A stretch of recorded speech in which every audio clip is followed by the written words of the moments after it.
ਸਤਿ ਸ਼੍ਰੀ ਅਕਾਲ ਜੀ, ਮੈਂ ਹਾਂ ਰਣਬੀਰ ਸਿੰਘ ਰਾਣਾ। ਅੱਜ ਪੰਜਾਬ ਵਿਧਾਨ ਸਭਾ ਦੇ ਵਿੱਚ ਵਿਸ਼ੇਸ਼ ਇਜਲਾਸ ਬੁਲਾ ਕੇ ਖੇਤੀ ਕਾਨੂੰਨਾਂ ਨੂੰ ਰੱਦ ਕਰਨ ਲਈ ਨਵੇਂ ਬਿੱਲ ਲਿਆਂਦੇ ਗਏ। ਉਸ ਤੋਂ ਬਾਅਦ ਗਵਰਨਰ ਨਾਲ ਮੁਲਾਕਾਤ ਕੀਤੀ ਗਈ ਹੈ ਤੇ ਬਿੱਲਾਂ ਦੀ ਕਾਪੀ ਗਵਰਨਰ ਸਾਹਿਬ ਨੂੰ ਸੌਂਪੀ ਗਈ ਹੈ। ਪਿਛਲੇ ਕਈ ਦਿਨਾਂ ਤੋਂ ਕਿਸਾਨ ਜਥੇਬੰਦੀਆਂ ਦੇ ਵੱਲੋਂ ਇਹ ਦਬਾਅ ਪਾਇਆ ਜਾ ਰਿਹਾ ਸੀਗਾ ਕਿ ਵਿਸ਼ੇਸ਼ ਸੈਸ਼ਨ ਬੁਲਾਇਆ ਜਾਵੇ ਅਤੇ ਇਹ ਖੇਤੀ ਕਾਨੂੰਨਾਂ ਨੂੰ ਰੱਦ ਕਰਨ ਲਈ ਨਵੇਂ ਬਿੱਲ ਬਣਾਏ ਜਾਣ, ਨਵੇਂ ਕਾਨੂੰਨ ਬਣਾਏ ਜਾਣ। ਤੇ ਇਸ ਵੇਲੇ ਸਾਡੇ ਨਾਲ ਬਲਬੀਰ ਸਿੰਘ ਰਾਜੇਵਾਲ, ਭਾਰਤੀ ਕਿਸਾਨ ਯੂਨੀਅਨ ਰਾਜੇਵਾਲ ਦੇ ਪ੍ਰਧਾਨ ਮੌਜੂਦ ਨੇ। ਰਾਜੇਵਾਲ ਸਾਹਿਬ, ਫਸਟ ਰਿਐਕਸ਼ਨ ਕੀ ਹੈ ਜਿਹੜੇ ਅੱਜ ਵਿਧਾਨ ਸਭਾ ਦੇ ਵਿੱਚ ਬਿੱਲ ਲਿਆਂਦੇ ਗਏ ਨੇ? ਖਾਸ ਕਰਕੇ ਇਹ ਕਿਸਾਨ ਅੰਦੋਲਨ ਦਾ ਅਸਰ ਹੈ ਜਿਹੜਾ ਲੰਬੇ ਸਮੇਂ ਤੋਂ ਚੱਲ ਰਿਹਾ ਹੈ। ਉਹਦੇ ਦਬਾਅ ਹੇਠ ਸਰਕਾਰ ਬਣਾਉਣਾ ਪਿਆ ਵਿਧਾਨ ਸਭਾ ਦਾ ਅਜਲਾਸ, ਔਰ ਉਹਦੇ ਦਬਾਅ ਹੇਠ ਬਣੇ ਨੇ, ਨਹੀਂ ਕਿਸੇ ਨੇ ਪੁੱਛਣਾ ਤੱਕ ਨਹੀਂ ਸੀ। ਜਿਸ ਤਰ੍ਹਾਂ ਪਹਿਲਾਂ ਕਿਹਾ ਜਾ ਰਿਹਾ ਸੀ ਕਿ ਹਾਲੇ ਕਰੋਨਾ ਹੈ, ਹਾਲੇ ਠਹਿਰ ਕੇ ਬੁਲਾਵਾਂਗੇ, ਉਹ ਤੋਂ ਬਾਅਦ ਅਲਟੀਮੇਟਮ ਦਿੱਤਾ, ਉਹਦਾ ਅਸਰ ਹੋਇਆ?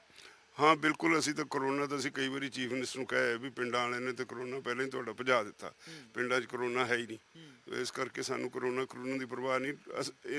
ਇਨਫੈਕਟ ਕੀ ਹੈ ਵੀ ਲੋਕ ਇਹ ਆਮ ਕਹਿਣ ਲੱਗ ਪਏ ਵੀ ਜੇ ਬਿਲਕੁਲ ਇਹ ਤਬਾਹ ਹੋ ਜਾਣਾ ਸਭ ਕੁਝ, ਉਹਦੇ ਨਾਲ ਤਬਾਹੀ ਨਾਲ ਮਰਨਾ, ਉਹਦੇ ਨਾਲ ਕਰੋਨਾ ਨੂੰ ਉਡੀਕ ਕੇ ਤਬਾਹੀ ਨਾਲ ਮਰਨਾ ਜਿਹੜਾ ਉਹ ਜ਼ਿਆਦਾ ਮਾੜਾ ਹੈ। ਠੀਕ ਹੈ, ਸਵਾਲ ਇਹ ਹੈ ਕਿ ਅੱਜ ਜਿਹੜੇ 4 ਬਿੱਲ ਲਿਆਂਦੇ ਨੇ, 3 ਤਾਂ ਖੇਤੀ ਕਾਨੂੰਨਾਂ ਨੂੰ ਰੱਦ ਕਰਨ ਬਾਰੇ ਜਾਂ ਉਹਨਾਂ ਨੂੰ ਬੇਅਸਰ ਕਰਨ ਬਾਰੇ ਨੇ। ਇੱਕ ਕਿਹੜਾ ਕੁਰਕੀ ਵਾਲਾ ਹੈਗਾ ਕਿ 2.5 ਏਕੜ ਤੋਂ ਘੱਟ। ਪਹਿਲਾਂ ਤਿੰਨਾਂ ਦੀ ਗੱਲ ਕਰਦੇ ਹਾਂ ਕਿ MSP ਕਿਹਾ ਜਾ ਰਿਹਾ ਕਿ ਝੋਨੇ ਅਤੇ ਕਣਕ ਤੇ ਜੇ ਕੋਈ ਘੱਟ ਤੇ ਖਰੀਦ ਕਰੂਗਾ ਤਾਂ ਅਪਰਾਧਿਕ ਮਾਮਲਾ ਦਰਜ ਹੋਊ ਤੇ ਉਹਨੂੰ ਸਜ਼ਾ ਵੀ ਹੋ ਸਕਦੀ ਹੈ। ਇਹਨੂੰ ਕਿਵੇਂ ਦੇਖਦੇ? ਠੀਕ ਹੈ, ਕਿਉਂਕਿ ਬਹੁਤ ਵੱਡਾ ਖਤਰਾ ਖੜਾ ਹੋ ਗਿਆ ਸੀ। ਜਿਸ ਤਰ੍ਹਾਂ ਦਾ ਮੋਦੀ ਸਰਕਾਰ ਨੇ ਜਿਹੜੇ 3 ਨਵੇਂ ਕਾਨੂੰਨ ਲਿਆਂਦੇ ਸੀ, ਉਹਨਾਂ ਨੇ ਪੈਰਲਲ 2 ਮੰਡੀਆਂ ਬਣਾ ਕੇ ਕਰ ਇਹ ਦਿੱਤਾ ਸੀਗਾ ਵੀ ਇੱਕ ਤਾਂ ਟੈਕਸ ਫਰੀ ਮੰਡੀ ਹੈ, ਇੱਕ ਮੰਡੀ ਵਿੱਚ 8.5% ਟੈਕਸਿਸ ਨੇ, ਤੇ ਇੱਕ ਮੰਡੀ ਵਿੱਚ ਕਿਸੇ ਲਾਇਸੈਂਸ ਦੀ ਲੋੜ ਨਹੀਂ, ਜੋ ਮਰਜ਼ੀ ਆ ਕੇ ਕੋਈ ਨੇਰ ਪਾਈ ਜੇ ਅਨਰੈਗੂਲੇਟਡ ਮੰਡੀ ਸੀ। ਇੱਕ ਮੰਡੀ ਵਿੱਚ ਕਿਸੇ ਕਾਨੂੰਨ ਦੇ ਦਾਇਰੇ 'ਚ PMC ਐਕਟ ਦੇ ਤਹਿਤ ਮੰਡੀ ਕੰਮ ਕਰਦੀ ਸੀ। ਤੁਸੀਂ ਸਵਾਗਤ ਕਰਦੇ ਹੋ ਅੱਜ ਕੈਪਟਨ ਸਰਕਾਰ ਦੇ ਇਸ ਜੋ ਲਿਆਂਦੇ ਗਏ ਵਿਧਾਨ ਸਭਾ ਦੇ ਵਿੱਚ ਜੋ ਕੁਝ ਹੋਇਆ? ਨਹੀਂ, ਹਾਲੇ ਤਾਂ ਕੱਲ ਨੂੰ ਵਿਚਾਰ ਕਰਾਂਗੇ ਪੂਰਾ ਇਹਨੂੰ ਘੋਖ ਕੇ। ਕੱਲ ਨੂੰ ਸਾਡੀ ਮੀਟਿੰਗ ਆ, ਉਹਦੇ ਵਿੱਚ ਵਿਚਾਰ ਕਰਕੇ ਉਹਦੇ ਬਾਅਦ ਅਸੀਂ ਤੁਹਾਡੀਆਂ ਮੰਗਾਂ ਤੁਸੀਂ ਰੱਖੀਆਂ ਹੋਣੀਆਂ, ਮੀਟਿੰਗ ਹੋਈ, ਉਹ ਵਿੱਚ ਪੂਰਤੀ ਹੋਈ ਹੈ ਉਹਨਾਂ ਦੀ? ਹਾਂ, ਅਸੀਂ ਇਹਨਾਂ ਨੂੰ ਕਿਹਾ ਸੀਗਾ ਵੀ ਤਿੰਨੇ ਜਿਹੜੇ ਕਾਨੂੰਨ ਬਣਾਏ ਨੇ ਭਾਰਤ ਸਰਕਾਰ ਨੇ, ਉਹਨਾਂ ਨੂੰ ਤਿੰਨਾਂ ਨੂੰ ਸੈਸ਼ਨ ਬੁਲਾ ਕੇ ਰਿਜੈਕਟ ਕਰੋ, ਕਿਉਂਕਿ ਐਗਰੀਕਲਚਰ ਸਟੇਟ ਸਬਜੈਕਟ ਹੈ, ਟ੍ਰੇਡ ਵਿਦਿਨ ਸਟੇਟ ਇਹ ਵੀ ਸਟੇਟ ਸਬਜੈਕਟ ਹੈ, ਤੇ ਜਿਹੜਾ ਕੰਕਰੈਂਟ ਲਿਸਟ ਵਿੱਚ ਉਹਨਾਂ ਨੇ ਲਿਆ ਟ੍ਰੇਡ ਐਂਡ ਕਾਮਰਸ, ਇਨਫੈਕਟ ਇਹਨਾਂ ਨੇ ਬਣਾਇਆ ਹੀ ਟ੍ਰੇਡ ਵਾਸਤੇ ਕਾਨੂੰਨ, ਕਿਸਾਨਾਂ ਵਾਸਤੇ ਬਣਾਏ ਨੇ, ਉਹ ਝੂਠ ਬੋਲਦੇ ਨੇ। ਇਹ ਖੇਤੀਬਾੜੀ ਮੰਤਰੀ ਨਰਿੰਦਰ ਸਿੰਘ ਤੋਮਰ ਵੀ ਇਹ ਤੇ ਕਲੀਅਰ ਕਰ ਚੁੱਕੇ ਨੇ ਕਿ ਇਹ ਜਿਹੜਾ ਅਸੀਂ ਐਗਰੀਕਲਚਰ ਲਈ ਨਹੀਂ, ਅਸੀਂ ਵਪਾਰ ਲਈ ਬਣਾਏ ਨੇ, ਟ੍ਰੇਡ ਲਈ ਬਣਾਏ ਨੇ, ਖੇਤੀ ਦੇ ਲਈ ਨਹੀਂ ਬਣਾਏ। ਇਸ ਕਰਕੇ ਸਾਡੇ ਅੰਡਰ ਹੀ ਆਉਂਦੇ ਨੇ। ਜਿਹੜੀ ਗੱਲ ਆਪਾਂ ਕਰ ਰਹੇ ਹਾਂ ਕਿ ਸਟੇਟ ਸਬਜੈਕਟ ਤੇ ਕੰਕਰੈਂਟ ਲਿਸਟ ਦੀ ਗੱਲ ਕਰਦੇ ਹਾਂ, ਫਿਰ ਜਦੋਂ ਕਹਿੰਦੇ ਨੇ ਵੀ ਕਿਸਾਨਾਂ ਨੂੰ ਇਹਦਾ ਲਾਭ ਹੋਊ, ਕਿਸਾਨ ਟ੍ਰੇਡਰ ਤਾਂ ਹੈ ਨਹੀਂ, ਉਹ ਤਾਂ ਆਪਣੀ ਫਸਲ ਨੂੰ ਮਾਰਕੀਟ ਕਰਦਾ ਹੈ, ਮਾਰਕੀਟਿੰਗ ਟ੍ਰੇਡਿੰਗ ਨਹੀਂ ਹੁੰਦੀ। ਤਾਂ ਇਸ ਕਰਕੇ ਉਹ ਝੂਠ ਬੋਲਦੇ ਨੇ, ਉਹ ਤਾਂ ਹਰ ਗੱਲ ਤੇ ਪੈਰ ਤੇ ਲੋਕਾਂ ਨੂੰ ਗੁੰਮਰਾਹ ਕਰਨ ਲੱਗੇ ਹੋਏ ਨੇ। ਅੱਛਾ, ਇੱਕ ਸਵਾਲ ਇਹ ਹੈ ਕਿ ਹਾਲੇ ਇਸ ਜਿਹੜਾ ਬਿੱਲ ਅੱਜ ਗਵਰਨਰ ਸਾਹਿਬ ਨਾਲ ਮੁਲਾਕਾਤ ਹੋ ਲਈ, ਉਹਨੂੰ ਕਾਪੀ ਦੇ ਦਿੱਤੀ ਹੈ, ਉਹਦੇ ਤੇ ਜੇ ਸਹੀ ਪਾਉਣਗੇ ਤਾਂ ਕਾਨੂੰਨ ਬਣਨਗੇ, ਫਿਰ ਰਾਸ਼ਟਰਪਤੀ ਸਾਹਿਬ ਕੋਲ ਜਾਊਗਾ। ਪਰ ਇਹ ਜਿਹੜਾ ਹਜੇ ਤਾਂ ਸ਼ੁਰੂਆਤ ਹੈ, ਹਾਲੇ ਤਾਂ ਮਤਲਬ ਬਿੱਲ ਨੇ, ਕਾਨੂੰਨ ਬਣਨਾ। ਤੁਹਾਨੂੰ ਲੱਗਦਾ ਕਿ ਗਵਰਨਰ ਸਾਹਿਬ ਉਹ ਤੋਂ ਬਾਅਦ ਰਾਸ਼ਟਰਪਤੀ ਸਾਹਿਬ ਉਹਦੇ ਸਹੀ ਪਾਉਣਗੇ, ਨਹੀਂ ਪਾਉਣਗੇ, ਇਹ ਉਹਨਾਂ ਦੀ ਮਰਜ਼ੀ ਹੋਊਗੀ? ਦੇਖੋ ਜੀ, ਅਸਲ ਵਿੱਚ ਗੱਲ ਇਹ ਹੈ ਵੀ ਸਾਡਾ ਜਿਹੜਾ ਮੰਤਵ ਸੀ ਵੀ ਇੱਕ ਪ੍ਰੈਸ਼ਰ ਕ੍ਰੀਏਟ ਹੋਵੇ, ਉਹ ਪ੍ਰੈਸ਼ਰ ਕ੍ਰੀਏਟ ਹੋ ਗਿਆ। ਔਰ ਇਦੋਂ ਵੱਡੀ ਗੱਲ ਕੀ ਹੋਊਗੀ ਵੀ 115 ਦੇ 115 MLA 2 BJP ਵਾਲਿਆਂ ਨੂੰ ਛੱਡ ਕੇ ਸਾਰੇ ਦੇ ਸਾਰੇ ਗਵਰਨਰ ਦੇ ਕੋਲ ਜਾ ਕੇ ਹਾਜ਼ਰ ਹੋਏ, ਔਰ ਉਹਨਾਂ ਨੇ 2 ਔਰ 4 ਨਵੰਬਰ ਦੇ ਦਰਮਿਆਨ ਰਾਸ਼ਟਰਪਤੀ ਤੋਂ ਵੀ 115 ਨਹੀਂ ਸਮਾਂ ਮੰਗਿਆ। ਤਾਂ ਇਹਦਾ ਮਤਲਬ ਹੈ ਵੀ ਸਾਰਾ ਪੰਜਾਬ ਸਮਾਂ ਮੰਗ ਰਿਹਾ। ਤੋ ਇਹ ਜਿਹੜੀ ਇਹ ਅੰਦੋਲਨ ਸਾਡਾ ਚੱਲ ਰਿਹਾ ਉਹਦਾ ਸਿੱਟਾ ਹੈ, ਔਰ ਅਸੀਂ ਬੜੇ ਸਪਸ਼ਟ ਹਾਂ ਵੀ ਇਹ ਤਾਂ ਫਸਟ ਸਟੈਪ ਹੈ ਜਿਹੜਾ ਅਸੀਂ ਕਵਰ ਕਰ ਲਿਆ। ਇਹ ਤੇ ਅੱਗੇ ਅੰਦੋਲਨ ਜਾਰੀ ਰੱਖਣਾ ਪਏਗਾ, ਔਰ ਇਹ ਲੰਬਾ ਜਾਏਗਾ ਅੰਦੋਲਨ। ਹਾਲੇ ਰਾਜੇਵਾਲ ਸਾਹਿਬ, ਅੱਜ ਮੈਂ ਇੱਕ ਵੀਡੀਓ ਦੇਖ ਰਿਹਾ ਫੇਸਬੁੱਕ ਤੇ, ਚਲੋ ਕਾਂਗਰਸ ਦੇ ਵਿਧਾਇਕਾਂ ਨੇ ਜਾਂ ਕਾਂਗਰਸ ਦੇ ਆਗੂਆਂ ਨੇ ਇਸ ਦਾ ਵੈਲਕਮ ਕੀਤਾ, ਪਰ ਢੋਲ ਵਜਾ ਕੇ ਜਿਹੜਾ ਇਹ ਵੈਲਕਮ ਕੀਤਾ ਜਾ ਰਿਹਾ, ਹਾਲੇ ਲੱਗਦਾ ਕਿ ਬਹੁਤ ਵੱਡੀ ਜਿੱਤ ਮਿਲ ਗਈ ਹੈ, ਹਾਲੇ ਤਾਂ ਸ਼ੁਰੂਆਤ ਨਹੀਂ ਲੱਗਦੀ ਤੁਹਾਨੂੰ? ਨਹੀਂ, ਹਾਲੇ ਐਡਾ ਢੋਲ ਵਜਾਉਣ ਵਾਲੀ ਗੱਲ ਹੈ ਨਹੀਂ। ਉਹ ਤਾਂ ਕਿਉਂਕਿ ਪੋਲੀਟੀਕਲ ਮਾਈਲੇਜ ਲੈਣਾ, ਪੋਲੀਟੀਸ਼ੀਅਨ ਕਰਦੇ ਹੀ ਇਹੀ ਹੁੰਦਾ। ਬਹੁਤੇ ਨੂੰ ਤਾਂ ਬਿੱਲ ਤਾਂ ਪਾਸ ਕਰਤੇ, ਬਹੁਤੇ ਨੂੰ ਤਾਂ ਇਹ ਵੀ ਨਹੀਂ ਪਤਾ ਹੁਣ ਉਹਨਾਂ ਦੇ ਵਿੱਚ ਕੀ ਹੈ। ਅੱਛਾ, ਹੁਣ ਵੀ ਇਹ ਕਿਹਾ ਜਾ ਰਿਹਾ ਕਿ ਹੁਣ ਤੋਂ ਬਾਅਦ MSP ਜੇ ਕੋਈ ਘੱਟ ਖਰੀਦ ਕਰੂਗਾ ਤਾਂ ਉਹਨੂੰ ਸਜ਼ਾ ਹੋ ਜੂਗੀ। ਹਾਲੇ ਤਾਂ ਇੰਪਲੀਮੈਂਟੇਸ਼ਨ ਤਾਂ ਬਹੁਤ ਦੂਰ ਦੀ ਗੱਲ ਹੈ। ਹਾਲੇ ਤਾਂ ਇੱਕ ਉਹਨਾਂ ਨੇ ਬਿੱਲ ਲੈ ਕੇ ਆਂਦਾ ਹੈ ਕਿ ਜੇ ਇਹ ਪ੍ਰਚਾਰ ਨਾ ਕਿ ਅੱਜ ਤੋਂ ਬਾਅਦ MSP ਤੇ ਘੱਟ ਕੋਈ ਖਰੀਦ ਨਹੀਂ ਸਕੂਗਾ, ਇਸ ਤਰ੍ਹਾਂ ਤਾਂ ਹਾਲੇ ਨਹੀਂ ਹੈਗਾ। ਨਹੀਂ ਇਦਾਂ ਫਿਲਹਾਲ ਨਹੀਂ, ਇਹ ਤਾਂ ਅੱਜ ਬਿੱਲ ਪਾਸ ਹੋ ਗਿਆ ਔਰ ਗਵਰਨਰ ਨੂੰ ਪੇਸ਼ ਕਰਤਾ, ਉਹ ਦਸਤਖਤ ਕਰਕੇ ਰਾਸ਼ਟਰਪਤੀ ਕੋਲ ਭੇਜੇਗਾ।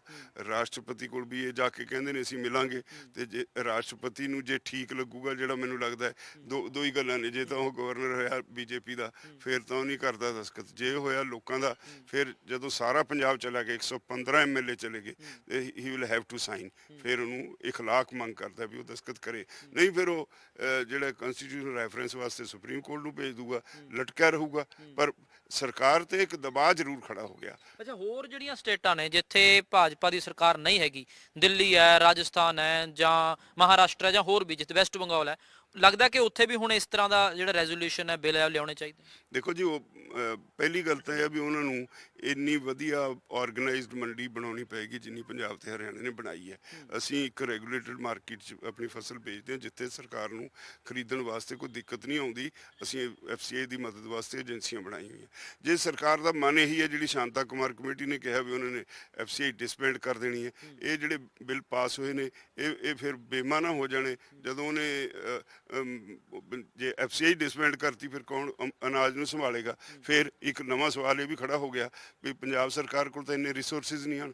ਫਿਰ ਇਸ ਵੇਲੇ 65,000 ਕਰੋੜ ਦੀ ਕਣਕ ਤੇ ਝੋਨਾ, ਅਗਲੇ ਸਾਲ ਇਹ ਹੋਰ ਵੱਧ ਜਾਣੀ, ਇਹਦੀ ਕਾਸਟ ਫਿਰ 75,000 ਕਰੋੜ ਦੀ ਕਿੱਥੋਂ ਲਿਆਉਣਾ? 75,000 ਕਰੋੜ ਰੁਪਈਆ ਇਹ ਤਾਂ ਭਾਰਤ ਸਰਕਾਰ ਤੋਂ ਬਿਨਾਂ ਖਰੀਦ ਕੋਈ ਕਰ ਨਹੀਂ ਸਕਦਾ। ਪਰ ਜੇ FCI ਪਿੱਛੇ ਹਟਦੀ ਹੈ ਜਾਂ ਕੇਂਦਰ ਸਰਕਾਰ ਪਿੱਛੇ ਹਟਦੀ ਹੈ, ਪ੍ਰਾਈਵੇਟ ਪਲੇਅਰ ਤਾਂ ਸ਼ਾਇਦ ਨਹੀਂ ਆਊਗਾ ਇਸ ਢੰਗ ਦੇ ਨਾਲ। ਜੇ ਪੰਜਾਬ ਦੇ ਵਿੱਚ ਕ੍ਰਿਮੀਨਲ ਚਾਰਜਿਸ ਉਹਦੇ ਤੇ ਲੱਗਣਗੇ ਘੱਟ ਖਰੀਦ ਤੇ, ਤਾਂ ਫਿਰ ਕੌਣ ਖਰੀਦੂਗਾ ਪੰਜਾਬ ਦੀ ਫਸਲ? ਨਹੀਂ, ਖਰੀਦਣ ਵਾਸਤੇ ਅਸੀਂ ਜਿਹੜੀ ਡਿਮਾਂਡ ਕੀਤੀ ਹੈ, ਗੱਲ ਸਮਝੋ, ਅਸੀਂ ਕੱਲੀ MSP ਨਹੀਂ ਡਿਮਾਂਡ ਕਰਦੇ।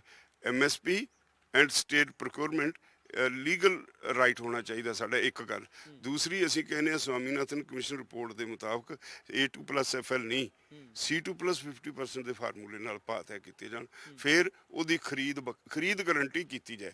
MSP ਬਿਨਾਂ ਖਰੀਦ ਤੇ ਬੇਈਮਾਨ ਹੈ, ਉਹਦਾ ਕੋਈ ਮਤਲਬ ਨਹੀਂ। ਬਾਕੀ ਫਸਲਾਂ ਖਰੀਦਦਾ ਹੀ ਨਹੀਂ। ਹੁਣ ਤੁਸੀਂ ਇਮੈਜਿਨ ਕਰੋ, ਮੈਂ ਮੋਟੀ ਮਿਸਾਲ ਦਿੰਦਾ, ਮੂੰਗੀ ਦਾ ਭਾਅ 6800 ਰੁਪਈਆ MSP, ਸਾਡੀ ਵਿਕਦੀ ਹੈ 2700 3000 ਨੂੰ। ਤੇ ਜੇ ਮੈਨੂੰ ਪੈਸੇ ਪੂਰੇ ਮਿਲਦੇ ਹੁਣ ਮੂੰਗੀ ਦੇ, ਤਾਂ ਜਿੰਨੀ ਮੇਰੀ ਝੋਨੇ ਦੀ ਵੱਟਤ ਹੈ ਉਨੇ ਪੈਸੇ ਮੈਂ ਵੱਟ ਲਊਂਗਾ। ਤੇ ਫਿਰ ਮੈਂ ਝੋਨੇ ਦੇ ਕਿਉਂ ਕਮਲਾ ਹੋਇਆ ਫਿਰੂੰਗਾ, ਪਾਣੀ ਖਰਾਬ ਕਰੂੰ, ਨਾਲੇ ਰਾਤਾਂ ਨੂੰ ਭੱਜਿਆ ਫਿਰੂ, ਪਾਣੀ ਲਾਉਂਦਾ ਉੱਥੇ, ਨਾਲੇ ਪਾਣੀ ਘੱਟ, ਨਾਲੇ ਉਹਨੇ ਨਾਈਟ੍ਰੋਜਨ ਖੇਤ ਦੇ ਵਿੱਚ ਛੱਡ ਦੇਣੀ ਹੈ, ਖਰਚਾ ਘੱਟ, ਤੇ ਮੇਰੇ ਪੈਸੇ ਪੂਰੇ ਵੱਟੇਗੇ। ਤਾਂ MSP ਤੋਂ ਬਿਨਾਂ ਪਰਚੇਜ਼ ਤੋਂ ਬਿਨਾਂ MSP ਬੇਮਾਨੇ ਹੈ। ਰਾਜੇਵਾਲ ਸਾਹਿਬ, ਇੱਕ ਸਵਾਲ ਹੈ ਕਿ ਜਦੋਂ ਤੱਕ MSP ਸੀ, ਹੁਣ ਤੱਕ ਵੀ ਹੈਗੀ ਹੈ, ਤਾਂ ਕਿਸਾਨ ਦੀ ਤਾਂ ਲਾਗਤ ਉਦੋਂ ਵੀ ਪੂਰੀ ਨਹੀਂ ਹੁੰਦੀ, ਕਿਸਾਨ ਦੇ ਕਰਜ਼ਾ ਉਦੋਂ ਵੀ ਹੈ, ਕਿਸਾਨ ਖੁਦਕੁਸ਼ੀਆਂ ਵੀ ਉਦੋਂ ਨੇ। ਪਰ ਜੇ ਆਪਾਂ MSP ਵਾਲੀ ਮੰਗ ਰੱਖ ਕੇ ਇਹਨੂੰ ਇਹ ਮੰਨ ਲਿਆ ਜਾਵੇ ਕਿ ਇਹ ਅਸੀਂ ਬਚਾ ਲਈ, ਤਾਂ ਕਿਸਾਨ ਯੂਨੀਅਨ ਦੀ ਜਿੱਤ ਹੋ ਗਈ, ਤਾਂ ਬਾਕੀ ਮੰਗਾਂ ਛੱਡਤੀਆਂ, ਸਵਾਮੀਨਾਥਨ ਦੀ ਛੱਡਤੀ, ਜਾਂ ਜਿਹੜਾ ਤੁਸੀਂ ਫਾਰਮੂਲਾ C1 C2 ਵਾਲਾ ਕਹਿ ਰਹੇ ਹੋ ਉਹਦੀ ਛੱਡਤੀ, ਫਿਰ ਆਪਾਂ ਹਾਲਤ ਕਿਵੇਂ ਸੁਧਰ ਜੂਗੀ? ਇਹ ਤੁਹਾਨੂੰ ਸ਼ਾਇਦ ਪਤਾ ਨਹੀਂ, ਅਸੀਂ ਡਿਮਾਂਡ ਇਹ ਕੀਤੀ ਹੈ ਸਵਾਮੀਨਾਥਨ ਕਮਿਸ਼ਨ ਦਾ ਜਿਹੜਾ C2+50% ਵਾਲਾ ਫਾਰਮੂਲਾ ਹੈ, ਉਹਦੇ ਨਾਲ MSP ਤੈਅ ਕਰੋ। ਉਹ ਮਿੱਥਿਆ MSP ਤੇ ਕੱਲੀ ਤੇ ਨਹੀਂ, ਐਕਚੁਅਲ ਅੱਜ ਜਿਹੜੀ ਸਥਿਤੀ ਪੈਦਾ ਹੋਈ ਹੈ ਉਹ ਟੋਟਲ ਮੰਡੀ ਕੋਲੈਪਸ ਹੋ ਗਈ। ਮੰਡੀ ਨੂੰ ਬਚਾਉਣ ਦੀ ਹੈ ਇਹਨੂੰ। MSP ਤਾਂ ਉਹ ਕਹਿੰਦੇ ਨੇ ਵੀ MSP ਰਹੂ, ਅਸੀਂ ਕਿਹਾ ਹਾਂ ਰਹੂ, ਸਾਨੂੰ ਪਤਾ ਰਹੂਗੀ, ਪਰ ਜੇ ਖਰੀਦ ਨਹੀਂ ਕਰਨੀ MSP ਦਾ ਕੀ ਮਤਲਬ ਹੈ? ਇਹ ਜਿਹੜੀ ਬਾਰੀਕੀ ਹੈ ਬਹੁਤ ਸਾਰੇ ਲੋਕ ਸਮਝਦੇ ਨਹੀਂ। ਜਿਹੜਾ ਸਾਡਾ ਰਿਟਨ ਕੇਸ ਹੈ ਉਹਦੇ ਵਿੱਚ ਅਸੀਂ ਲਿਖਿਆ ਹੈ MSP and assured procurement, state procurement ਬਹੁਤ ਜ਼ਰੂਰੀ ਹੈ। ਕੱਲਾ MSP ਦਾ ਹੋਣਾ ਵੀ ਮੈਨੂੰ ਲੱਗਦਾ ਬੇਮਾਇਨੇ ਹੈ। ਬਿਲਕੁਲ, ਬੜਾ ਕਲੀਅਰ ਅਸੀਂ ਲਿਖਿਆ ਹੈ ਵੀ procurement, state procurement plus MSP ਦੋਨੋਂ ਹੋਣੀਆਂ ਚਾਹੀਦੀਆਂ। ਤੇ ਜਿਹੜੀ MSP ਹੈ ਉਹ ਸਵਾਮੀਨਾਥਨ ਕਮਿਸ਼ਨ ਦੀ C2+50% ਵਾਲੀ ਰਿਪੋਰਟ ਦੇ ਨਾਲ ਹੋਵੇ। ਠੀਕ ਹੈ। ਇੱਕ ਵੱਡੀ ਗੱਲ ਇਹ ਹੈ ਕਿ ਹਾਲੇ ਤਾਂ ਮਤਲਬ ਕਾਫੀ ਲੰਬੀ ਲੜਾਈ ਚੱਲਣੀ ਹੈ, ਤਾਂ ਸਾਫ਼ ਹੀ ਹੈ, ਜਿਵੇਂ ਤੁਸੀਂ ਆਪ ਵੀ ਮੰਨਦੇ ਹੋ ਕਿ ਗਵਰਨਰ ਸਾਹਿਬ ਜੇ ਉਹ ਸਹੀ ਪਾਉਂਦੇ ਨੇ, ਫਿਰ ਰਾਸ਼ਟਰਪਤੀ ਸਾਹਿਬ, ਫਿਰ ਉਹਨਾਂ ਦੀ ਮਰਜ਼ੀ ਹੈ ਸੁਪਰੀਮ ਕੋਰਟ। ਇਹ ਦਰਵਾਜ਼ਾ ਖੜਕਾਉਣਾ ਪੈ ਸਕਦਾ ਹੈ ਅਦਾਲਤ ਦਾ ਵੀ। ਅੱਜ ਵੀ ਕੈਪਟਨ ਸਾਹਿਬ ਨੇ ਕਿਹਾ ਕਿ ਇੱਕ ਗਰਾਊਂਡ ਤਿਆਰ ਹੋ ਗਿਆ ਸਾਡੇ ਕੋਲ। ਹਾਂ ਬਿਲਕੁਲ, ਦੇਖੋ ਸੈਕਸ਼ਨ 131 ਦੇ ਤਹਿਤ ਸਟੇਟ ਗਵਰਨਮੈਂਟ ਜਾ ਸਕਦੀ ਹੈ ਸੁਪਰੀਮ ਕੋਰਟ 'ਚ, ਇੰਡੀਵਿਜੂਅਲ ਕੋਈ ਨਹੀਂ ਜਾ ਸਕਦਾ। ਤਾਂ ਇਸ ਕਰਕੇ ਜੇ ਅਦਾਲਤ ਦੀ ਲੋੜ ਪਏਗੀ ਤਾਂ ਉਹਨਾਂ ਨੂੰ ਜਾਣਾ ਪਏਗਾ। ਪਰ ਅੱਜ ਦੇ ਹਾਲਾਤ ਵਿੱਚ ਅਸੀਂ ਤਾਂ ਸਲਾਹ ਨਹੀਂ ਦੇਵਾਂਗੇ, ਜਿਸ ਤਰ੍ਹਾਂ ਦਾ ਸੁਪਰੀਮ ਕੋਰਟ ਤੇ ਦਬਾਅ ਹੈ।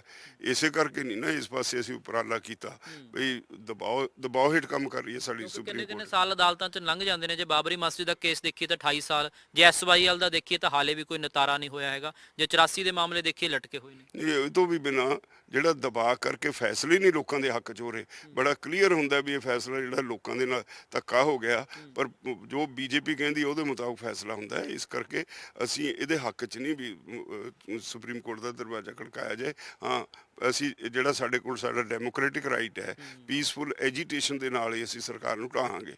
ਇੱਕ ਵੱਡਾ ਸਵਾਲ ਇਹ ਹੈ ਕਿ ਹਾਲੇ ਵੀ ਜਿਵੇਂ ਪਹਿਲਾਂ ਵੀ ਸਾਡਾ ਸਵਾਲ ਸੀਗਾ ਕਿ ਜਿਹੜਾ ਸਟੇਟ ਸਬਜੈਕਟ ਹੈ ਤੇ ਕਨਕਰੈਂਟ ਲਿਸਟ ਹੈ ਜਾਂ ਸੈਂਟਰ ਦਾ ਸਬਜੈਕਟ ਹੈ, ਇਹਦੇ ਡਿਬੇਟੇਬਲ ਹੈ, ਕਿਉਂਕਿ ਉਹ ਕਹਿ ਰਹੇ ਨੇ ਕਿ ਤੁਸੀਂ ਕਹਿ ਰਹੇ ਹੋ ਕਿ ਐਗਰੀਕਲਚਰ ਸਟੇਟ ਦਾ ਸਬਜੈਕਟ ਹੈ, ਉਹ ਕਹਿੰਦੇ ਕਿ ਅਸੀਂ ਐਗਰੀਕਲਚਰ ਦੇ ਲਈ ਨਹੀਂ, ਅਸੀਂ ਟ੍ਰੇਡ ਤੇ ਕਾਮਰਸ ਦੀ ਗੱਲ ਕਰ ਰਹੇ ਹਾਂ। ਪਰ ਬੜਾ ਕਲੀਅਰ ਲਿਖਿਆ, ਜੇ ਤੁਸੀਂ ਇਹਨੂੰ ਕੰਕਰੈਂਟ ਲਿਸਟ ਨੂੰ ਵੀ ਪੜ੍ਹੋ, trade and commerce in industry not in agriculture, ਇਹ ਬੜਾ ਕਲੀਅਰ ਲਿਖਿਆ। ਤੇ ਇੱਥੇ ਉਹ ਝੂਠ ਬੋਲਦੇ ਨੇ, ਦੋਨੇ ਚੀਜ਼ਾਂ ਵੱਖੋ ਵੱਖ ਨੇ, ਦੋਵੇਂ ਵੱਖੋ ਵੱਖ ਨੇ। ਉਹਨਾਂ ਨੇ ਕਿਹਾ ਨਾਟ ਫॉर ਐਗਰੀਕਲਚਰ, ਇਹ ਜਿਹੜਾ 33 ਨੰਬਰ ਲਿਸਟ ਦੇ ਵਿੱਚ ਹੈਗਾ ਨਾ, ਉਹਦੇ 'ਚ ਉਹਨਾਂ trade and commerce for industry ਔਰ ਜਾਂ ਫੋਰਨ ਟ੍ਰੇਡ, ਉਹਦੇ ਵਾਸਤੇ ਤਾਂ ਹੈਗਾ, ਨਾਟ ਫॉर ਐਗਰੀਕਲਚਰ। ਪਰ ਇਹ ਕਹਿ ਰਹੇ ਕਿ ਉਤਪਾਦਨ ਲਈ ਹੈ, ਨਾ ਕਿ ਮਤਲਬ ਖੇਤੀ ਤੋਂ ਉਤਪਾਦਨ ਦੀ ਗੱਲ ਹੈ, ਟ੍ਰੇਡ ਦੀ ਗੱਲ ਹੈ, ਮਤਲਬ ਖੇਤੀਬਾੜੀ ਦੀ ਗੱਲ ਨਹੀਂ ਹੈਗੀ, ਖੇਤੀਬਾੜੀ ਤੋਂ ਹੋ ਰਹੇ ਉਤਪਾਦਨ ਦੀ ਗੱਲ ਨਹੀਂ। ਪਰ ਇਹ ਵਪਾਰੀ ਦਾ ਕਹਿਣ ਨਾ, ਫਿਰ ਸਾਨੂੰ ਕਿਉਂ ਵੱਢਣ ਲੱਗੇ ਨੇ? ਕਿਸਾਨ ਜਿਹੜਾ ਉਹ ਤਾਂ ਮਾਰਕੀਟਿੰਗ ਕਰਦਾ, ਉਹ ਤਾਂ ਟ੍ਰੇਡਿੰਗ ਨਹੀਂ ਕਰਦਾ, ਹੀ ਇਜ਼ ਨਾਟ ਅ ਟ੍ਰੇਡਰ। तो ਪਹਿਲਾਂ ਟ੍ਰੇਡਰ ਦੀ ਡੈਫੀਨੇਸ਼ਨ ਤਾਂ ਦੱਸਣ ਕੀ ਹੈ। तो ये जान के गुमराह कर रहे हैं, बिल्कुल झूठ बोल रहे हैं। बीजेपी दा मुढ़ला फार्मूला झूठ बोलो झूठ बोलो झूठ बोलो और ताकि वो सच लगन लग जाए, वो झूठ बोल रहे हैं। ठीक है, ਅੱਜ ਪੰਜਾਬ एकजुट है, 115 एमएलए एकजुट ने, विधान सभा ਦੇ ਵਿੱਚ ਯੂਨੈਨਿਮਸਲੀ ਮਤਾ ਪਾਸ ਹੋ ਗਿਆ, ਗਵਰਨਰ ਸਾਹਿਬ ਨੂੰ ਦੇਤਾ। ਪਰ ਇੱਕ ਹੋਰ ਜਿਹੜੀ ਵੱਡੀ ਗੱਲ ਹੈ ਕਿ ਪੰਜਾਬ ਦੇ ਵਿੱਚ ਜਿਹੜਾ ਐਜੀਟੇਸ਼ਨ ਪਿਛਲੇ 20-25 ਦਿਨਾਂ ਤੋਂ 25 ਸਤੰਬਰ ਤੋਂ ਚੱਲ ਰਿਹਾ ਹੈ ਲਗਾਤਾਰ, ਰੇਲ ਰੋਕੋ ਹੈ, ਟੋਲ ਪਲਾਜ਼ੇ ਰੋਕੇ ਹੋਏ ਨੇ ਮੈਗਾ ਸਟੋਰ ਅਲਾਇੰਸ ਦੇ, ਤਾਂ ਕੈਪਟਨ ਸਾਹਿਬ ਕਹਿੰਦੇ ਕਿ ਟੋਲ ਪਲਾਜ਼ਿਆਂ ਦੇ ਨਾਲ ਘਿਰਾਓ ਕਰਨ ਦੇ ਨਾਲ ਦਬਾਅ ਨਹੀਂ ਬਣਨਾ, ਰੇਲ ਰੋਕੋ ਦੇ ਨਾਲ ਵੀ ਨੁਕਸਾਨ ਹੋ ਰਿਹਾ ਪੰਜਾਬ ਦਾ, ਇਕਨੋਮੀ ਤੇ ਵੀ। ਬਿਜਲੀ ਕਹਿੰਦੇ ਸਾਡੇ ਕੋਲੇ ਕੋਲਾ ਮੁੱਕ ਗਿਆ, ਖਾਦਾਂ ਹੈ ਨਹੀਂ ਕਣਕ ਦੀ ਬਿਜਾਈ ਲਈ, ਝੋਨੇ ਦੀ ਲਈ ਸਟੋਰੇਜ ਨਹੀਂ ਹੈਗੀ। ਨਹੀਂ, ਮੈਨੂੰ ਇਹ ਦੱਸੋ ਫਿਰ ਦਬਾਅ ਕਿਹੜਾ ਹੋਇਆ? 17 ਫਰਵਰੀ ਨੂੰ ਮੈਂ ਸਾਰੀਆਂ ਪੋਲੀਟੀਕਲ ਪਾਰਟੀਆਂ ਚੰਡੀਗੜ੍ਹ ਬੁਲਾ ਕੇ ਉਹਨਾਂ ਨੂੰ ਕਿਹਾ ਵੀ ਦੇਖੋ ਆਹ ਡਾਕੂਮੈਂਟ ਨੇ, ਸਰਕਾਰ ਦੇਖੋ ਕਿੱਧਰ ਨੂੰ ਜਾ ਰਹੀ ਹੈ। ਉਦੋਂ ਕਾਂਗਰਸ ਪਾਰਟੀ ਦਾ ਪ੍ਰਧਾਨ ਕਹਿੰਦਾ ਹੈ ਸਾਰੀਆਂ ਪਾਰਟੀਆਂ ਨੂੰ, ਅਕਾਲੀ ਵੀ ਬੈਠੇ ਨੇ, ਆਮ ਆਦਮੀ ਪਾਰਟੀ ਬੈਠੀ ਹੈ, ਬੀਜੇਪੀ ਵੀ ਬੈਠੀ ਹੈ, ਸੀਨੀਅਰ ਲੀਡਰ ਬੈਠੇ ਨੇ, ਤੇ ਉਹ ਉਹਨਾਂ ਨੂੰ ਕਹਿੰਦਾ ਵੀ ਦੇਖੋ ਜੀ ਜੇ ਇਕੱਠੇ ਹੋ ਕੇ ਨਾ ਲੜੇ ਤਾਂ ਐਮਐਸਪੀ ਗਈ, ਐਮਐਸਪੀ ਗਈ, ਐਮਐਸਪੀ ਗਈ। ਨਾਲ ਉਹ ਕਹਿੰਦਾ ਵੀ ਬਰਬਾਦ ਹੋ ਜਾਏਗਾ ਪੰਜਾਬ, या तो सारे इकट्ठे होकर लड़ो, नहीं कुछ नहीं बचना। तो 17 फरवरी के बाद 24 फरवरी ਨੂੰ ਅਸੀਂ ਰੈਲੀ ਕੀਤੀ, ਜਿਹਦੇ ਤੇ ਇਹਨਾਂ ਨੇ ਬੈਨ ਲਾਇਆ। ਉਹਦੇ ਬਾਵਜੂਦ ਲੋਕ 10-10 15-15 ਕਿਲੋਮੀਟਰ ਪੈਦਲ ਤੁਰ ਕੇ 20,000 ਬੰਦਾ ਉੱਥੇ ਪਹੁੰਚ ਗਿਆ। ਤੇ ਹੁਣ ਜੇ ਜਦੋਂ ਇਹਨਾਂ ਨੇ ਕਰ ਦਿੱਤੇ, ਆਪਣਾ ਬਿੱਲ ਪੇਸ਼ ਕਰ ਦਿੱਤਾ ਪਾਰਲੀਮੈਂਟ ਦੇ ਵਿੱਚ, ਆਰਡੀਨੈਂਸ ਜਾਰੀ ਕਰਤੇ 5 ਜੂਨ ਨੂੰ, ਉਹਦੇ ਬਾਅਦ ਮੂਵਮੈਂਟ ਹੋਰ ਤੇਜ਼ ਹੋ ਗਈ। ਅਸੀਂ ਸਾਰੀਆਂ ਜਥੇਬੰਦੀਆਂ ਇਕੱਠੀਆਂ ਕਰਕੇ ਮੂਵਮੈਂਟ ਤੇਜ਼ ਕਰ ਦਿੱਤੀ, ਤੇ ਉਹਦੇ ਪ੍ਰੈਸ਼ਰ ਨਾਲੇ ਜਾਗੇ ਨੇ। ਨਹੀਂ, ਕੈਪਟਨ ਸਾਹਿਬ ਨੂੰ ਪਹਿਲਾਂ ਹੋਸ਼ ਨਹੀਂ ਆਈ। ਨਹੀਂ, ਪਰ ਕਹਿੰਦੇ ਸੈਂਟਰ ਤੇ ਨਹੀਂ ਦਬਾਅ ਬਣਨਾ ਇਹਦੇ ਨਾਲ। ਨਹੀਂ, ਸੈਂਟਰ ਤੇ ਕਿਉਂ ਨਹੀਂ ਦਬਾਅ ਬਣਨਾ ਜੀ? ਤੁਸੀਂ ਮੈਨੂੰ ਇਹ ਦੱਸੋ, ਹਰਿਆਣੇ ਦੇ ਵਿੱਚ ਕੀ ਹੋ ਰਿਹਾ? ਅਸੀਂ ਹਰਿਆਣਾ ਵੀ ਨਾਲ ਇਹਦੇ ਮੋਬਿਲਾਈਜ਼ ਕਰ ਲਿਆ, ਰਾਜਸਥਾਨ ਕਰ ਲਿਆ, ਯੂਪੀ ਕਰ ਲਿਆ। ਅੱਜ 14 ਸਟੇਟਾਂ ਦੇ ਵਿੱਚ ਐਜੀਟੇਸ਼ਨ ਚੱਲ ਰਹੀ ਹੈ, ਔਰ ਅਸੀਂ 5 ਤਰੀਕ ਨੂੰ ਸਾਰੇ ਭਾਰਤ 'ਚ ਚੱਕਾ ਜਾਮ ਕਰ ਰਹੇ ਹਾਂ 10 ਤੋਂ 4 ਵਜੇ ਤੱਕ ਅੰਡਰ ਪ੍ਰੋਟੈਸਟ। ਔਰ ਤੁਸੀਂ ਹੈਰਾਨ ਹੋਵੋਗੇ ਵੀ ਬਿਹਾਰ ਦੇ ਵਿੱਚ ਚੋਣਾਂ ਡਿਕਲੇਅਰ ਇਸ ਐਜੀਟੇਸ਼ਨ ਦੀ ਵਜ੍ਹਾ ਕਰਕੇ ਹੋਈਆਂ। ਜਦੋਂ ਉੱਥੇ ਐਜੀਟੇਸ਼ਨ ਤੇਜ਼ੀ ਨਾਲ ਅੱਗੇ ਵਧਣ ਲੱਗੀ, ਇਹਨਾਂ ਨੇ ਕਿਹਾ ਵੀ ਉੱਥੇ ਤਾਂ ਅਸੀਂ ਇਲੈਕਸ਼ਨ ਲੜਨੀ ਹੈ, ਫਟਾਫਟ ਇਲੈਕਸ਼ਨ ਡਿਕਲੇਅਰ ਕਰਤੀ। ਔਰ ਉਹਦੇ ਬਾਵਜੂਦ 25 ਤਰੀਕ ਨੂੰ ਬਿਹਾਰ ਦੇ 17 ਜ਼ਿਲ੍ਹੇ ਕੰਪਲੀਟ ਬੰਦ ਰਹੇ, ਜਿੱਦਣ ਅਸੀਂ ਬੰਦ ਦੀ ਕਾਲ ਦਿੱਤੀ ਹੈ। ਹੁਣ ਅਸੀਂ 5 ਤਰੀਕ ਨੂੰ ਚੱਕਾ ਜਾਮ ਦੀ ਕਾਲ ਦਿੱਤੀ ਹੈ। ਉਹਦੇ ਬਾਅਦ 27 ਤਰੀਕ ਨੂੰ ਅਸੀਂ ਸਾਰੀਆਂ ਜਿੰਨੀਆਂ ਦੇਸ਼ ਦੀਆਂ ਜਥੇਬੰਦੀਆਂ ਟੋਟਲ ਉਹ ਸਾਰੇ ਇਕੱਠੇ ਹੋ ਰਹੇ ਹਾਂ। ਅਸੀਂ ਫਿਰ ਸਾਰੇ ਦੇਸ਼ ਦਾ ਇੱਕ ਪ੍ਰੋਗਰਾਮ ਦੇਣ ਵਾਲੇ ਹਾਂ। ਫਿਰ ਉੱਥੇ ਗੱਲ ਆ ਗਈ ਕਿ ਜੇ ਕੋਲਾ ਮੁੱਕ ਗਿਆ ਤਾਂ ਬਿਜਲੀ ਸੰਕਟ ਆਜੂ ਪੰਜਾਬ 'ਚ। ਨਹੀਂ, ਇਹ ਵੀ ਮੈਨੂੰ ਇਹ ਹਜ਼ਮ ਨਹੀਂ ਹੋ ਰਹੀ ਗੱਲ, ਕਿਉਂਕਿ we are on national grid. National grid ਦੇ ਮਾਅਨੇ ਕੀ ਹੈ? ਵੀ ਜੇ ਤੁਹਾਡੇ ਸਾਰੇ ਹੀ ਪਲਾਂਟ ਕੋਲੈਪਸ ਕਰ ਜਾਣ, ਕੋਈ ਵੀ ਜਨਰੇਸ਼ਨ ਹੋਵੇ ਇਹਨਾਂ ਨਾਲ ਹਾਈਡਲ ਨਾ ਜਿਹੜੀ ਹੈ ਥਰਮਲ ਦੀ, ਤੇ ਉਹਦੇ ਬਾਵਜੂਦ ਜਿਹੜਾ ਨੈਸ਼ਨਲ ਗ੍ਰਿਡ ਹੈ they are supposed to supply power. ਪੈਸੇ ਨਹੀਂ ਹੈਗੇ ਸਾਡੇ ਕੋਲੇ ਨੈਸ਼ਨਲ ਗ੍ਰਿਡ ਤੋਂ ਬਿਜਲੀ ਲੈਣ ਲਈ। ਜਿਹੜੇ ਪ੍ਰਾਈਵੇਟ ਥਰਮਲ ਪਲਾਂਟ ਨੇ ਉਹਨਾਂ ਨੂੰ ਰੋਜ਼ ਦਾ 10 ਕਰੋੜ ਰੁਪਏ ਦੇਣਾ ਹੈਗਾ, ਜੋ ਉਹਨਾਂ ਦੇ ਸਕਦੇ ਨੇ, ਝੂਠ ਬੋਲਦੇ ਨੇ ਸਾਰੇ। ਔਰ ਇਹ ਤਾਂ ਕਿੰਨੇ ਕੈਪਟਨ ਸਾਹਿਬ ਨੇ ਵਿਧਾਨ ਸਭਾ 'ਚ ਔਨ ਫਲੋਰ ਜਿਹੜੀ ਇਹ ਗੱਲ ਕਹੀ ਹੈ, ਉਹਨਾਂ ਨੇ ਗਣਾਇਆ ਕਿ ਤਲਵੰਡੀ ਸਾਬੋ ਜੀਵੇਕੇ ਦਾ ਵੀ ਕੋਲਾ ਸਮਾਪਤ ਹੈ, ਸਿਰਫ ਲਹਿਰੇ ਗਾਗੇ 'ਚ ਥੋੜਾ ਜਿਹਾ ਬਚਿਆ। ਨਹੀਂ, ਦੇਖੋ ਗੱਲ ਸਮਝੋ, ਇਹ ਤਾਂ ਕਿੰਨੇ ਦਿਨਾਂ ਤੇ ਸਾਨੂੰ ਕਹਿ ਰਹੇ ਨੇ।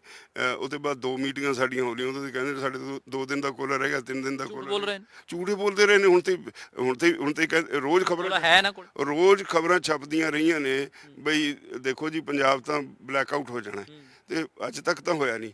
ਤੋ ਨਹੀਂ ਜੇ ਹੁੰਦਾ ਹੈ ਰਾਜੇਵਾਲ ਸਾਹਿਬ ਨੁਕਸਾਨ ਨਹੀਂ ਲੱਗਦਾ? ਨਹੀਂ, ਮੈਨੂੰ ਲੱਗਦਾ ਨਹੀਂ, ਹੋਣਾ ਨਹੀਂ ਹੈ, ਇਹ ਐਵੇਂ ਗੁੰਮਰਾਹ ਕਰਨ ਵਾਲੀ ਗੱਲ ਹੈ। ਇਹ ਠੀਕ ਹੈ ਵੀ ਕੋਲੇ ਦੀ ਸਮੱਸਿਆ ਹੋ ਸਕਦੀ ਹੈ ਇਹਨਾਂ ਨੂੰ, ਪਰ ਨੈਸ਼ਨਲ ਗ੍ਰਿਡ 'ਚ ਹੋਣ ਕਰਕੇ ਬਿਜਲੀ ਸਪਲਾਈ ਦੀ ਸਮੱਸਿਆ ਨਹੀਂ ਹੋ ਸਕਦੀ। ਅੱਛਾ, ਇਹ ਜਿਹੜੀ ਦੂਜੀ ਗੱਲ ਹੈਗੀ ਹੈ ਕਿ ਹੁਣ ਕੈਪਟਨ ਸਾਹਿਬ ਅਪੀਲ ਕਰ ਰਹੇ ਨੇ ਕਿ ਬਲੋਕੇਡ ਦਾ ਫਾਇਦਾ ਨਹੀਂ, ਨੁਕਸਾਨ ਹੈ ਪੰਜਾਬ ਨੂੰ, ਇਕਨੋਮੀ ਤੇ ਵੀ ਅਸਰ ਹੈ। ਕੋਈ ਵੈਟ ਆਉਣਾ ਹੁੰਦਾ ਪੰਪਾਂ ਦੇ ਪੈਟਰੋਲ ਪੰਪਾਂ ਦੇ ਥਰੂ, ਕੋਈ ਟੋਲ ਪਲਾਜ਼ਿਆਂ ਦੇ ਥਰੂ, ਜਾਂ ਜਿੱਥੇ ਵੀ ਕਿਤੇ ਮੈਗਾ ਸਟੋਰ ਜਾਂ ਜਿੱਥੇ ਵੀ ਉਹਨਾਂ ਦੀ GST CGST ਸਟੇਟ ਦਾ ਵੀ ਜਿਹੜਾ ਇਹ ਆਉਂਦਾ ਹਿੱਸਾ ਵੀ, ਉਹਦੇ ਤੇ ਵੀ ਅਸਰ ਹੈ, ਵਪਾਰ ਤੇ ਵੀ ਅਸਰ ਹੈ, ਕਿਉਂਕਿ ਆਦਾਨ ਪ੍ਰਦਾਨ ਨਹੀਂ ਹੁੰਦਾ, ਮਾਲ ਗੱਡੀਆਂ ਰਾਹੀਂ ਹੋਣਾ ਹੁੰਦਾ। ਨਹੀਂ, ਇਹ ਤਾਂ ਮੰਨਿਆ ਵੀ ਮਾਲ ਗੱਡੀਆਂ ਨਾਲ ਜਿਹੜਾ ਰੁਕਣ ਨਾਲ ਸਾਡੇ ਇੰਡਸਟਰੀ ਤੇ ਕੁਝ ਅਸਰ ਹੋਏਗਾ, ਇਹਦੇ 'ਚ ਕੋਈ ਦੋ ਰਾਹ ਨਹੀਂ। ਐਜੀਟੇਸ਼ਨ ਹੈ, ਐਜੀਟੇਸ਼ਨ 'ਚ ਅਕਸਰ ਕੁਝ ਤਾਂ ਉਹਦਾ ਅਸਰ ਹੋਏਗਾ ਹੀ, ਪਰ ਇਹ ਨਹੀਂ ਮੈਂ ਕਹਿ ਸਕਦਾ, ਮੰਨਣ ਨੂੰ ਤਿਆਰ ਵੀ ਜਿਹੜਾ ਡੀਜ਼ਲ ਦੀ ਵਿਕਰੀ ਬੰਦ ਹੋ ਗਈ ਜੀ, ਸਿਰਫ ਅਸੀਂ ਰਿਲਾਇੰਸ ਦੇ ਪੰਪ ਬੰਦ ਕੀਤੇ ਆ, ਬਾਕੀ ਪੰਪ ਠੀਕ ਚੱਲ ਰਿਹਾ ਉਹਨਾਂ ਦੀ, ਉਹ ਦੂਜਿਆਂ ਦੀ ਸੇਲ ਵੱਧ ਗਈ,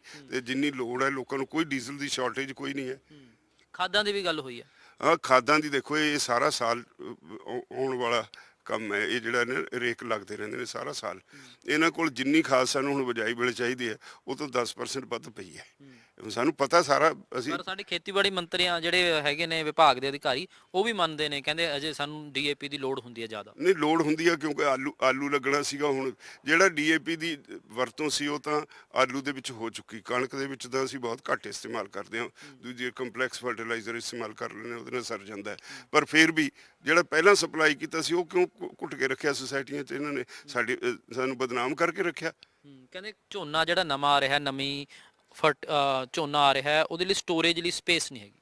ਕਿਹੜਾ ਝੋਨਾ ਨਵਾਂ ਜਿਹੜਾ ਹੁਣ ਆ ਰਿਹਾ ਝੋਨਾ ਆਮਦ ਹੋ ਰਹੀ ਹੈ, ਕਿਉਂਕਿ ਸਟੋਰੇਜ ਦੀ ਗਡਾਊਨ ਦੇ ਵਿੱਚ ਸਪੇਸ ਨਹੀਂ ਬਚੀ, ਮਾਲ ਗੱਡੀਆਂ ਨਹੀਂ ਭੇਜਣਾ ਤਾਂ ਉੱਥੇ ਜਗ੍ਹਾ ਬਣਨੀ। ਇਹ ਵੀ ਗਲਤ ਕਹਿੰਦੇ ਨੇ। ਫਿਰ ਮੈਨੂੰ ਤਾਂ ਸਾਰਾ ਪ੍ਰੋਸੈਸ ਪਤਾ ਹੈ। ਸ਼ੈਲਰਾਂ ਦੇ ਵਿੱਚ ਸਟੋਰ ਹੁੰਦਾ ਝੋਨਾ, ਫਿਰ ਇਹਦੀ ਮਿਲਿੰਗ ਹੋਣੀ ਹੈ ਜਾ ਕੇ ਦਸੰਬਰ ਵਿੱਚ। ਦਸੰਬਰ ਤੋਂ ਪਹਿਲਾਂ ਮਿਲਿੰਗ ਸ਼ੁਰੂ ਹੀ ਨਹੀਂ ਹੁੰਦੀ। ਦਸੰਬਰ ਵਿੱਚ ਇਹਨਾਂ ਨੂੰ ਗੋਦਾਮ ਅੱਜ ਸਾਡੇ ਖਾਲੀ ਪਏ ਨੇ, 80% ਗੋਦਾਮ ਖਾਲੀ ਪਏ ਨੇ, ਕਿਤੇ ਸਪੇਸ ਦੀ ਕੋਈ ਕਮੀ ਨਹੀਂ। ਅੱਗੇ ਹਰ ਸਾਲ ਦਾ ਫਲੋਰ ਝੂਠ ਨਹੀਂ ਬੋਲਦਾ ਹੁੰਦਾ, ਕਹਿੰਦੇ ਕੋਈ ਵੀ ਬੋਲਦੇ ਨੇ। ਮੈਨੂੰ ਚੰਗੀ ਤਰ੍ਹਾਂ ਪਤਾ, ਕਿਉਂਕਿ ਮੈਂ ਇਸ ਸਟੇਟ ਨੂੰ ਚੰਗੀ ਤਰ੍ਹਾਂ ਸਮਝਦਾ, ਕਿਉਂਕਿ ਜਿੰਨਾ ਅੱਗੇ ਪਿਛਲੇ ਸਾਲਾਂ ਵਿੱਚ ਮੁਸ਼ਕਲ ਰਹੀ ਹੈ ਲੋਕਾਂ ਨੂੰ ਰਾਈਸ ਦੇਣ ਵਾਸਤੇ, ਡਿਲੀਵਰ ਕਰਨ ਵਾਸਤੇ, ਮੂਵਮੈਂਟ ਨਹੀਂ ਸੀ ਹੁੰਦੀ। ਹੁਣ ਤਾਂ ਪਿਛਲੇ ਦਿਨਾਂ ਵਿੱਚ ਡੇਲੀ 35 40 ਸਪੈਸ਼ਲ ਲੋਡ ਹੋ ਕੇ ਜਾਂਦੀਆਂ ਰਹੀਆਂ, ਆਪੇ ਸਰਕਾਰ ਕਲੇਮ ਕਰਦੀ ਰਹੀ ਹੈ। ਹੁਣ ਤਾਂ ਸਾਡੇ ਸਪੇਸ ਦੀ ਵੀ ਕੋਈ ਸਮੱਸਿਆ ਨਹੀਂ। ਇੱਕ ਹੋਰ ਸਕੈਮ ਜ਼ਰੂਰ ਹੋ ਗਿਆ ਸਪੇਸ ਦੇ ਬਹਾਨੇ। ਭਾਰਤ ਸਰਕਾਰ ਨੇ ਅਡਾਨੀ ਨਾਲ ਇੱਕ ਸਮਝੌਤਾ ਕਰ ਲਿਆ 700 ਕਰੋੜ ਦਾ। ਈਵਨ FCI ਦੇ ਗੋਦਾਮ ਵੀ ਉਹਨੂੰ ਦੇਤੇ, ਉਹਦੇ ਕੰਟਰੋਲ 'ਚ ਹੋਣਗੇ।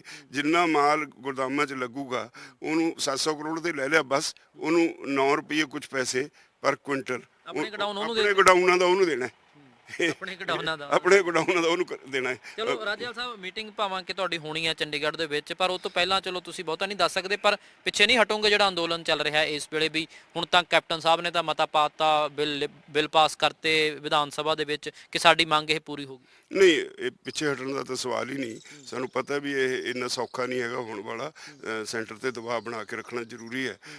ਅੰਦੋਲਨ ਦੀ ਸ਼ਕਲ ਬਦਲਦੀ ਰਹਿੰਦੀ ਹੈ, ਕੋਈ ਹੋਰ ਸ਼ਕਲ ਨਾਲ ਹੋ ਸਕਦਾ, ਪਰ ਅੱਜ ਕੁਝ ਨਹੀਂ ਕਹਿ ਸਕਦੇ। ਕੱਲ ਦੀ ਮੀਟਿੰਗ 'ਚ ਡਿਸਾਈਡ ਹੋਊਗਾ। ਉਗਰਾਹਾਂ ਹੋਰਾਂ ਨੇ ਅੱਡ ਮੀਟਿੰਗ ਕੀਤੀ ਆ, ਉਗਰਾਹਾਂ ਹੋਰਾਂ ਦੇ ਪਲੈਨਿੰਗ ਵੀ ਅੱਡ ਹੋ ਰਹੀ ਹੈ। ਲੱਗਦਾ ਨਹੀਂ ਵੀ ਹਲੇ ਜ਼ਰੂਰਤ ਨਹੀਂ ਹੈਗੀ, ਚਲੋ ਸਾਰੇ ਇਕੱਠੇ ਹੋ ਕੇ ਚੱਲਣ?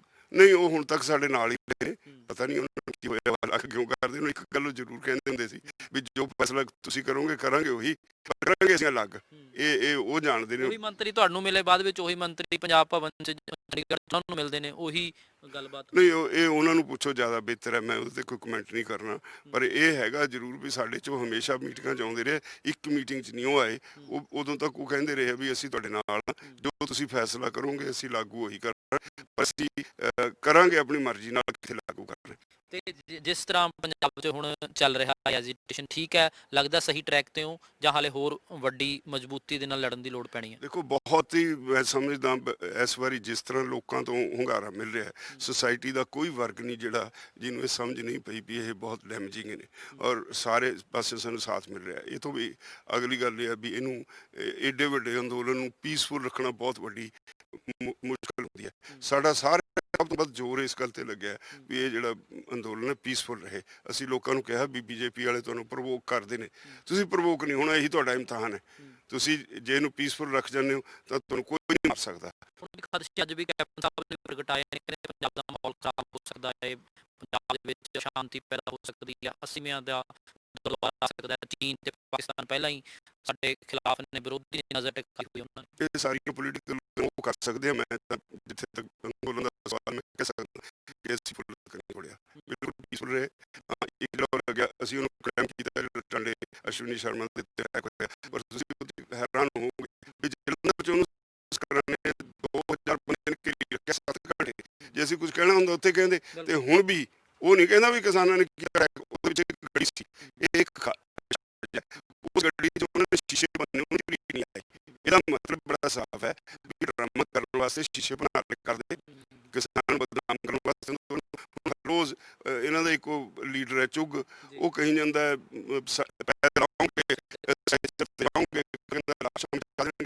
ਹਰਜੀਤ ਗਰੇਵਾਲਾ। ਮੈਂ ਤਾਂ ਕਦੇ ਸੋਚਿਆ ਵੀ ਨਹੀਂ ਸੀ, ਮੇਰਾ ਮਿੱਤਰ ਹੈ ਵੀ ਉਹ ਵੀ ਇੰਨਾ ਪਿੱਛੇ ਨਹੀਂ ਹਟਾਂਗੇ ਅਸੀਂ, ਉਹ ਵੀ ਰੋਜ਼ ਧਮਕੀਆਂ ਦਿੰਦਾ। ਬਿਲਕੁਲ ਨਹੀਂ ਅਸੀਂ ਵਾਪਸ ਲੈਣੇ, ਕੱਲ ਕਹਿੰਦੇ ਨੇ ਸਾਨੂੰ ਗੱਲਾਂ ਜਾਣ ਬੁੱਝ ਕੇ ਕਰ ਰਹੇ ਨੇ, ਮਾਹੌਲ ਖਰਾਬ ਕਰਨ ਵਾਸਤੇ ਉਹ ਕਰ ਰਹੇ ਨੇ, ਪਰ ਅਸੀਂ ਉਹਨਾਂ ਜ਼ਿਆਦਾ ਚੌਕਸ ਹੋ ਜਾਂਦੇ ਹਾਂ। ਸੋ ਬਲਵੀਰ ਸਿੰਘ ਰਾਜੇਵਾਲ ਹੋਰਾਂ ਦੀ ਗੱਲਬਾਤ ਤੁਸੀਂ ਸੁਣੀ ਹੈ। ਉਹਨਾਂ ਦਾ ਕਹਿਣਾ ਹੈ ਕਿ ਬਹੁਤ ਵੱਡਾ ਹੁੰਗਾਰਾ ਪੰਜਾਬ ਦੇ ਵਿੱਚੋਂ ਮਿਲ ਰਿਹਾ ਹੈ, ਸਾਰੇ ਵਰਗਾਂ ਦੇ ਵੱਲੋਂ ਮਿਲ ਰਿਹਾ ਹੈ। ਅੱਗੇ ਵੀ ਇਸੇ ਤਰ੍ਹਾਂ ਇਸ ਸੰਘਰਸ਼ ਨੂੰ ਲੈ ਕੇ ਜਾਵਾਂਗੇ, ਪਰ ਹਾਲੇ ਸਿਰਫ ਸਟਾਰਟਿੰਗ ਹੈ। ਪੰਜਾਬ ਵਿਧਾਨ ਸਭਾ ਦੇ ਵਿੱਚ ਬਿੱਲ ਜਿਹੜੇ ਜ਼ਰੂਰ ਪਾਸ ਹੋਏ ਨੇ, ਪਰ ਦਿੱਲੀ ਤੱਕ ਲੜਾਈ ਜਿਹੜੀ ਉਹ ਲੜਨੀ ਪੈਣੀ ਹੈ। ਸੋ ਕਿਸਾਨ ਜਥੇਬੰਦੀਆਂ ਤਿਆਰ ਨੇ, ਮੀਟਿੰਗਾਂ ਦਾ ਸਿਲਸਿਲਾ ਜਾਰੀ ਹੈ, ਐਜੀਟੇਸ਼ਨ ਵੀ ਜਾਰੀ ਹੈ। ਫਿਲਹਾਲ ਕੈਮਰਾਮੈਨ ਦੇਸਰਾਜ ਦੇ ਨਾਲ ਰਣਬੀਰ ਸਿੰਘ ਰਾਣਾ।